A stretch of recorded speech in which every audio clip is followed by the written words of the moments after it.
ये जो साइकोलॉजी बताती है ना, इंटेलिजेंस सिर्फ मार्क्स या नॉलेज से मेजर नहीं होती। रियल इंटेलिजेंस दिखती है तुम्हारे डेली थिंकिंग पैटर्न्स में।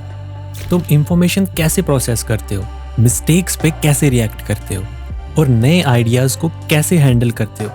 कभी कभी छोटी डेली हैबिट्स ही बता देती हैं किसी का थिंकिंग लेवल स्ट्रांग है या वीक। तो अब मैं आपको बताता हूँ वो कौन सी 5 हैबिट्स हैं जो लो इंटेलेक्चुअल एंगेजमेंट को शो करती हैं। बिना क्वेश्चन किए सब मान लेना। लो लेवल थिंकिंग वाले लोग जो भी सुनते हैं सीधा एक्सेप्ट कर लेते हैं, पर इंटेलिजेंट लोग नेचुरली क्वेश्चन करते हैं। क्या ये इंफॉर्मेशन सही है?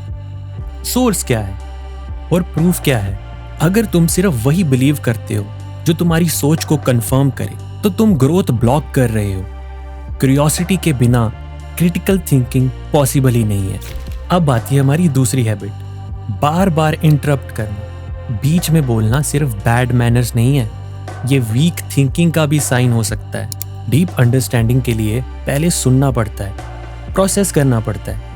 जो लोग हर टाइम इंटरप्ट करते हैं वो समझने से ज्यादा बोलने पर फोकस करते हैं। लिसनिंग भी एक पावरफुल कॉग्निटिव स्किल है। तो अब आती है हमारी हैबिट नंबर 3, हर चीज के लिए दूसरों को ब्लेम करना। अगर कोई इंसान कभी अपनी गलती एक्सेप्ट ही नहीं करता तो उसकी ग्रोथ रुक जाती है। साइकोलॉजी इसको बोलती है एक्सटर्नलाइजेशन, जब हर फेलियर का रीजन बाहर ढूंढा जाता है। पर जब तक तुम अपने डिसीजंस एनालाइज नहीं करोगे तो इम्प्रूव नहीं कर सकते। तो इसलिए सेल्फ अवेयरनेस ही रियल इंटेलिजेंस का बेस है। अब हम बात करते हैं अपनी हैबिट नंबर 4, मेंटल एफर्ट से बचना। थोड़ा सा भी थिंकिंग का काम आए, reading, problem solving, new skill, और तुम अवॉइड कर दो तो धीरे धीरे ब्रेन वीक हो जाता है। माइंड को स्ट्रांग बनाने के लिए चैलेंज चाहिए होता है। एफर्ट से ही ग्रोथ होती है, कंफर्ट से नहीं।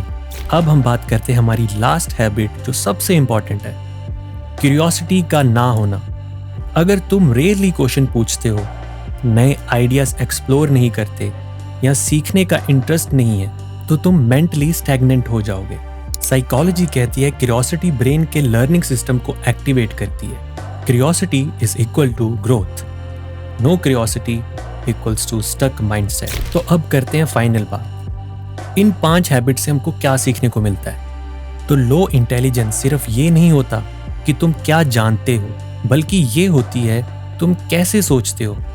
अगर तुम क्वेश्चन नहीं करते, दूसरों को ब्लेम करते हो, एफर्ट अवॉइड करते हो, क्यूरियोसिटी लूज कर चुके हो तो तुम अपनी ग्रोथ खुद रोक रहे हो। आखिर में मैं आपको एक ही चीज बोलूंगा, थिंकिंग हैबिट्स चेंज हो सकती हैं, बस तुम्हें अपनी थिंकिंग को चैलेंज करना पड़ेगा।